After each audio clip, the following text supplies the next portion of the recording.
l'utilisation des traitements anticancéreux.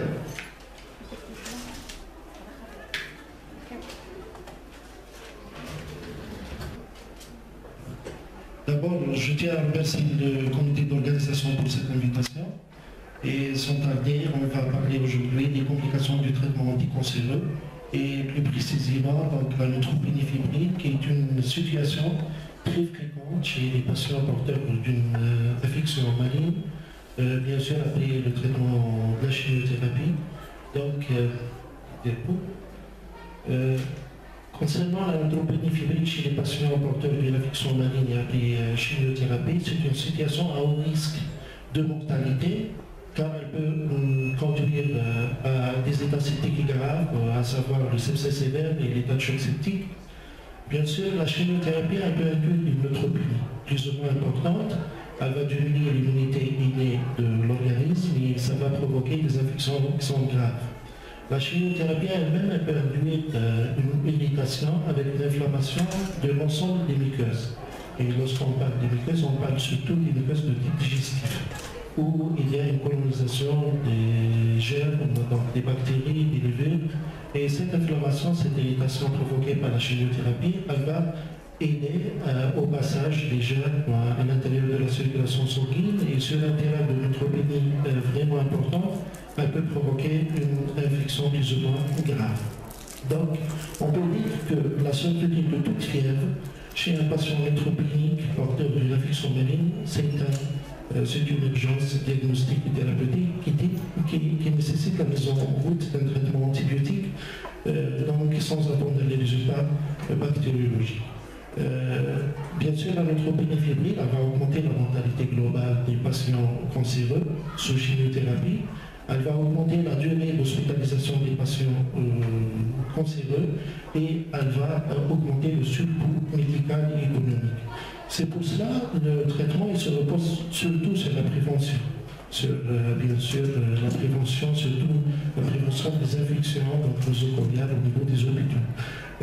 Malheureusement, on ne peut pas mettre des antibiotiques à visée préventive pour donc, traiter des malades neutropéniques en cas de l'infection, tout simplement parce qu'on ne peut pas traiter une infection donc, qui n'existe pas et parce que l'antibiothérapie prophylactique elle peut causer l'émergence des résistances bactériennes. C'est tout. Bien sûr, l'Organisation mondiale de la santé a bien défini la neutropénie avec plusieurs grades en fonction de l'intensité. Donc, lorsqu'il s'agit d'une neutropénie sévère avec des plans des neutropénies de la circulation inférieure à 500, on va parler de neutropénie sévère. Et à ce stade-là, il va y avoir un risque vraiment important d'avoir des infections. Avec une neutropénie profonde, inférieure à 100, le risque est vraiment important lorsqu'il va y avoir des infections. Ce sont des infections qui sont vraiment graves, qui sont résistantes aux antibiotiques, qui peuvent donc amener le pronostic vital dans l'immédiat si la prise en charge n'est pas adéquate et n'est pas rapide. Le risque infectieux en cas de neutropénie fébrile, ce n'est pas uniquement lié à l'intensité de la neutropénie, mais également à la durée de la neutropénie. Parce que finalement, les tumeurs hématologiques par rapport aux tumeurs solides, elles provoquent une neutropénie prolongée dans le temps. Une neutropénie prolongée plus de 7 jours, bien sûr, c'est un facteur de risque d'avoir des infections graves. En ce qui concerne la fièvre, elle est bien définie concernant la fièvre sur neutropénie. La fièvre, elle se définit par une température buccale d'au moins 38,1 à une reprise, ou bien une température supérieure à 38 pendant au moins une heure. Bien sûr, la fièvre n'est pas toujours infectieuse, et l'infection n'est pas toujours bactérienne. Mais,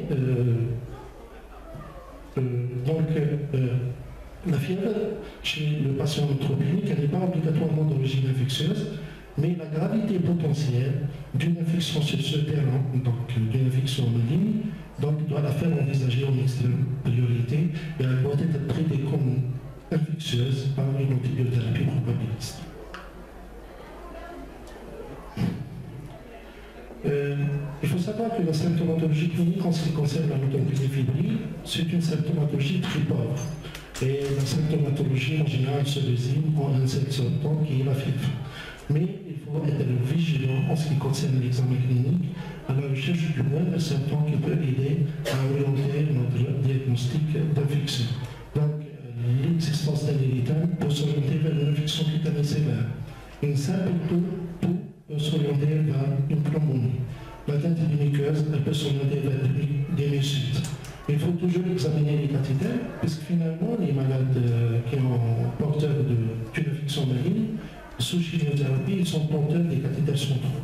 Et le cathéter central, bien sûr, c'est une source d'infection. Il faut toujours examiner le cathéter central pour incriminer, soi-disant, ou non, l'infection sur le cathéter.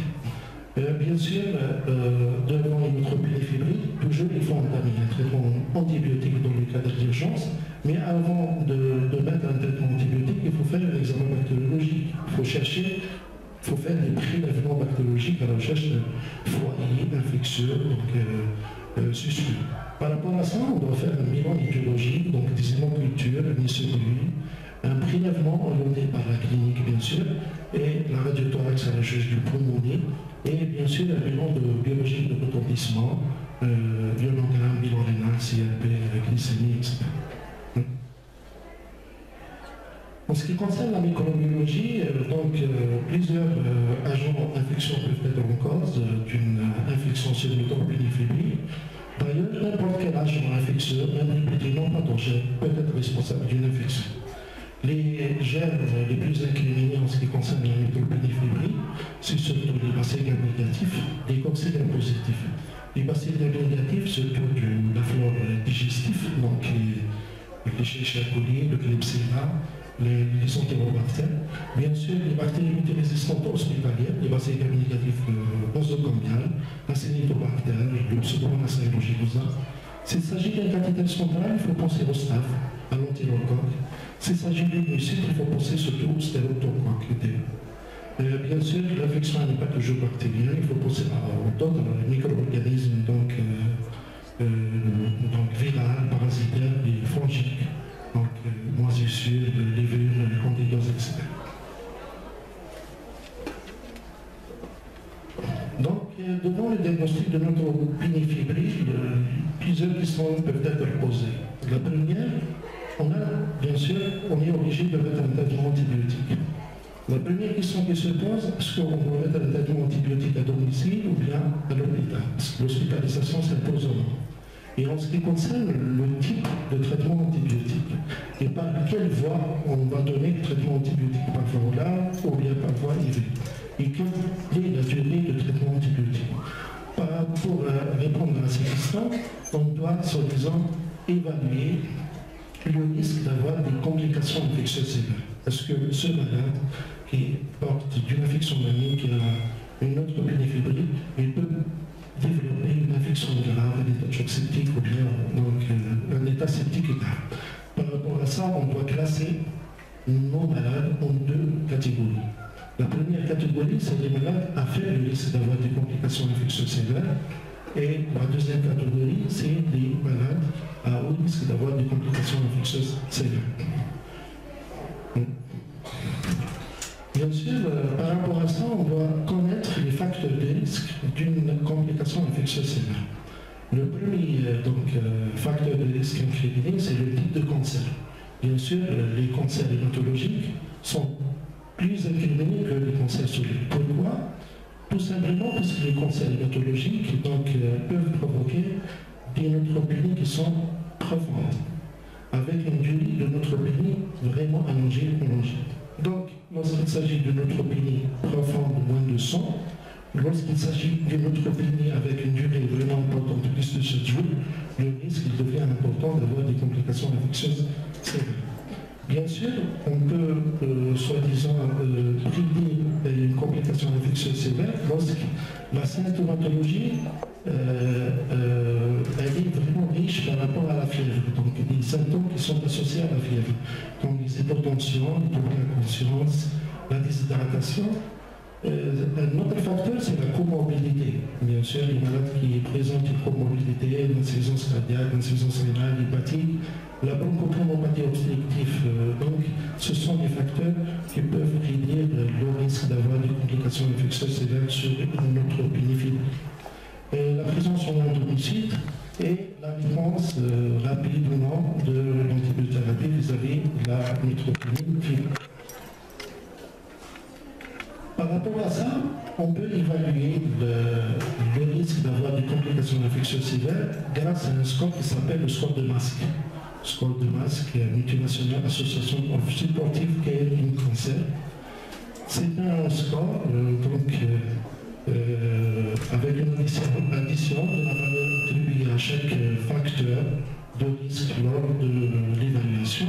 Un score supérieur à 21 prédit un faible risque d'avoir des complications infectieuses sévères et bien sûr donc un score inférieur à 21, c'est un patient qui présente un haut risque d'avoir des complications infectieuses sévères. Donc le traitement ce sera à l'hôpital avec une admission, une hospitalisation systématique et le traitement ce sera par voie IV. Donc ce score de Mask prend en considération plusieurs paramètres. Les plus importants sont la présence ou non d'une comorbidité, la présence ou non d'une symptomatologie associée à la fièvre, le type de la tumeur, bien sûr la tumeur hématologique expose au risque d'avoir des complications infectieuses plus que la tumeur solide, l'âge supérieur à 60 ans, c'est un facteur de risque, et bien sûr la neutropénie fébrile suite à une infection, est-ce qu'elle est rattrapée à l'hôpital ou bien à domicile. Donc on doit prendre en considération tout ça. On doit établir le score du masque. Si le score du masque est supérieur à 21, donc c'est un patient avec le risque d'avoir des complications infectieuses sévères, donc on doit traiter à domicile par voie orale. Et si le score de masque est inférieur à 21, donc le patient a un risque d'avoir des complications infectieuses sévères, donc l'hospitalisation s'impose et le traitement antibiotique doit être donné par voie IV. Bien sûr, les patients à haut risque d'avoir une complication infectieuse sévère, ce sont des patients généralement et doivent être orientés vers la réanimation, devant un tableau septique grave et avec un taux de décès vraiment important jusqu'à 14% et risque d'avoir des complications graves septiques dans 25% des cas. En ce qui concerne la conduite à tenir, on va passer d'abord par le diagnostic de la neutropénie fébrile. Donc on doit confirmer une neutropénie. En général, elle est sévère, inférieure à 700. Elle est profonde lorsqu'elle est inférieure à 100. Avec la présence d'une fièvre à 38,3, sinon une fièvre supérieure à 38 pendant au moins 1 minute. Donc on doit évaluer notre patient avec le score de masque. Bien sûr, si le score de masque est supérieur à 21, donc le traitement ce sera à domicile par voie orale. Et en général, on donne de l'augmentin plus ou moins de cyclone, puisque c'est un traitement empirique. On n'a pas un germe bien précis, on n'a pas de foyer infectieux, donc évident. Si le score de masque est inférieur à 21, donc on doit traiter à l'hôpital par voie IV. En général, on doit mettre un traitement antibiocyanique, anti-pseudomonas aeruginosa. On peut donner de l'imipidine, de cyprolan, bien de Fortran, Bien sûr, à chaque fois on donne un traitement antibiotique empirique, on doit évaluer cette antibiothérapie, on doit évaluer l'efficacité du traitement antibiotique. On doit prendre en considération plusieurs paramètres. Le premier paramètre, c'est les prélèvements bactériologiques, parce que finalement, avant de mettre un traitement antibiotique, il faut faire des prélèvements bactériologiques. Et le deuxième paramètre, c'est le paramètre clinique, c'est la persistance en haut de la fièvre. Et le troisième paramètre, c'est par rapport à l'aplasie. Est-ce que le malade est sorti de l'aplasie ou non? Bien sûr, lorsqu'on a une documentation bactériologique avec un isolement d'un gène bien précis, on peut ajuster le traitement antibiotique en fonction de ça. Donc, on peut mettre un traitement adapté en fonction de l'antibiogramme. Si on n'a pas un antibiogramme qui parle d'un gène bien précis, donc on doit prendre en considération les deux paramètres cliniques et biologiques, donc la fièvre et l'aplasie. Si le malade est apéritique après 3 jours, donc il est devenu apéritique, il a sorti de l'aplasie, donc on peut arrêter le traitement antibiotique à G7. Si le malade, donc la fièvre persistait et le malade n'a pas sorti de l'aplasie, on doit poursuivre le traitement antibiotique, on doit réévaluer chaque jour et on doit penser à mettre un traitement antifongique à G7. Si le malade, donc, il a sorti de la symptomatologie, elle est vraiment disparue, donc il n'y a pas de fièvre, mais il n'a pas sorti de la plasie médicale. En général, il faut poursuivre le traitement antibiotique, il faut penser à l'évaluer chaque jour.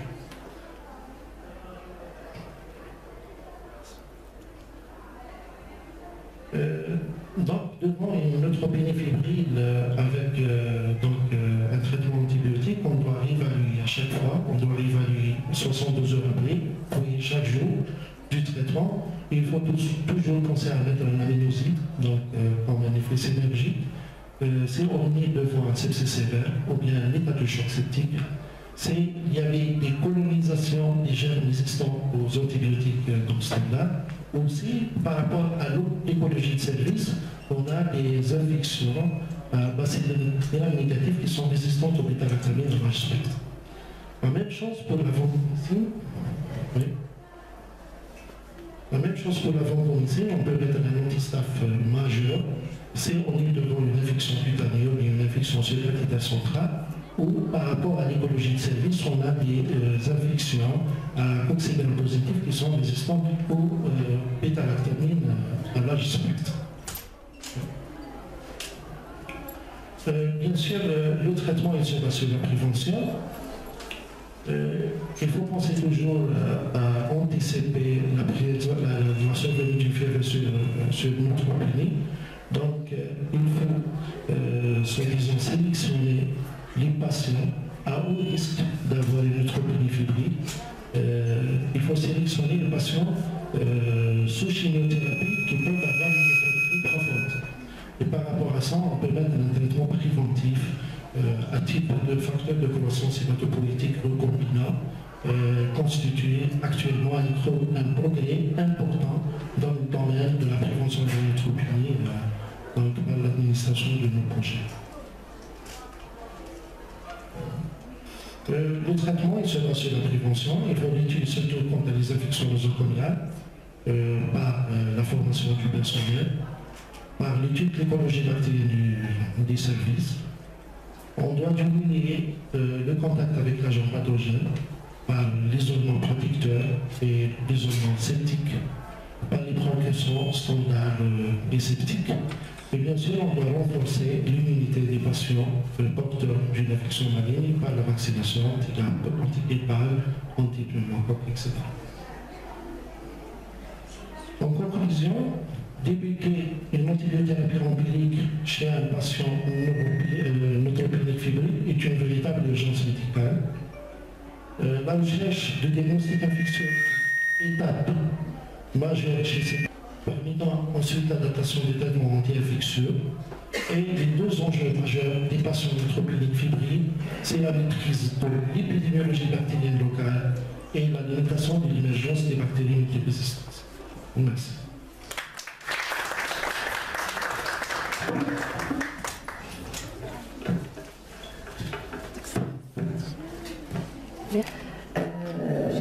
Devant la complication la plus redoutable de la chimiothérapie, la neutropénie, et en fait on est confronté chaque jour au niveau du service de pédiatrie à ce genre de malades et c'est très difficile de les prendre en charge, surtout qu'il faut l'isolement et tout ça, et surtout sur le plan de décision, sur le plan antibiothérapie, quelle antibiotique choisir, la durée et tout ça, c'était très clair. Merci beaucoup.